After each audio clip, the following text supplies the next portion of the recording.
Nú ætlum við aðeins að fara í gegnum það hvernig þessi síða virkar. Hún er byggð upp þannig að það er eiginlega 4 meginatriði. Í fyrsta lagi þessi 3 flokkar hérna uppi, hið fagra, hið sanna, hið góða. Það er svona kannski heimspekilegi og fagurfræðilegi hlutin af síðunni. Þarna eru textar, hugvekjur, greinar, pistlar og ýmislegt.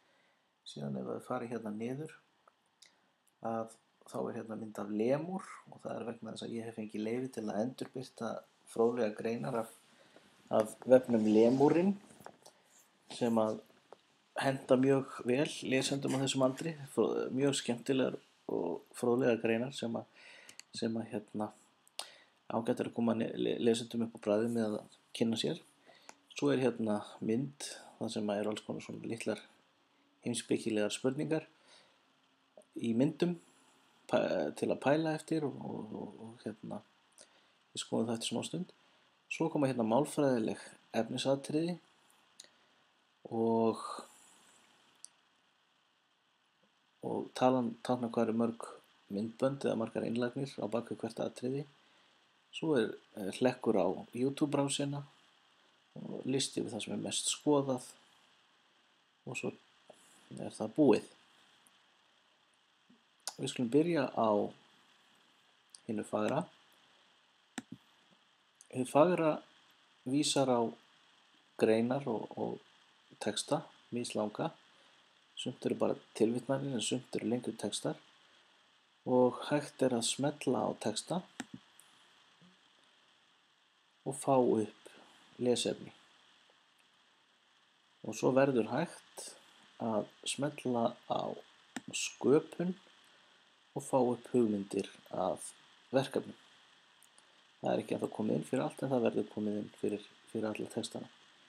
Hið sanna er svona heimspekilegur partur sem að fjallar hvernig maður veit það sem maður veit, þekkingarfræðilegur hluti, hann skiptist í tvennt, annars vegar hérna eru rafbækur sem búið að gera, sem verða að gera aðgengilegar sem PDF og iBooks og þeim er hægt að fletta og það er hægt að skoða.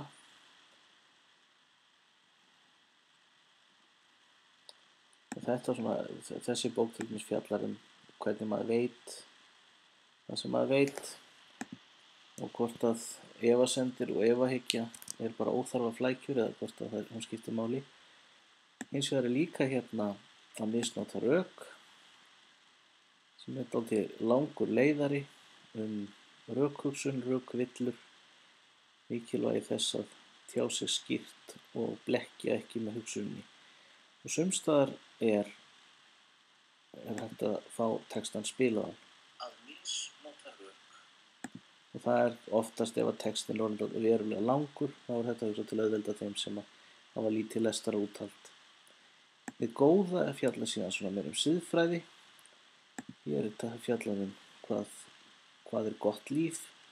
Hér verður settur inn lestur og þetta svona yfir svona siðfræðilegi hlutin.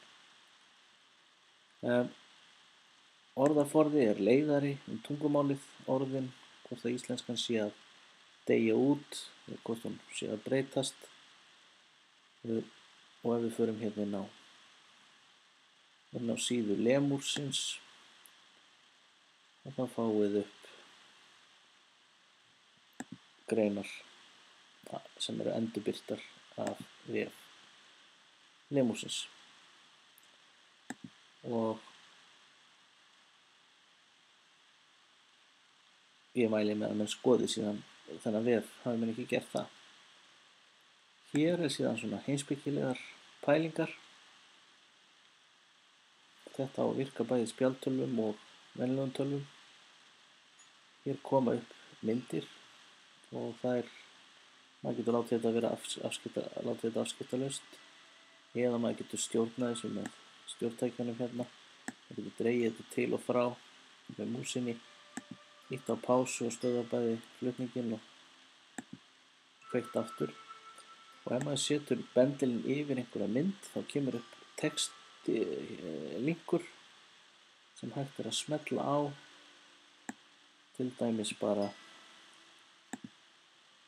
hér, og þá fer maður inn á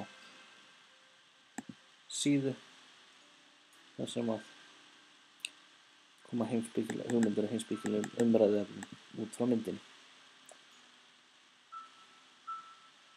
Þannig virkar þessi vefur. Ég skora á okkur að nota hann. Síðan höfum við málfræðiinnlagnir og þá er hægt að velja í raun hvað sem er. Hér til dæmis eru fallhættir og þá spilast þetta bara af YouTube og á að virka í öllum tölvum. Og hægt að horfa á þetta í fullri stærð og í fullum gæðum.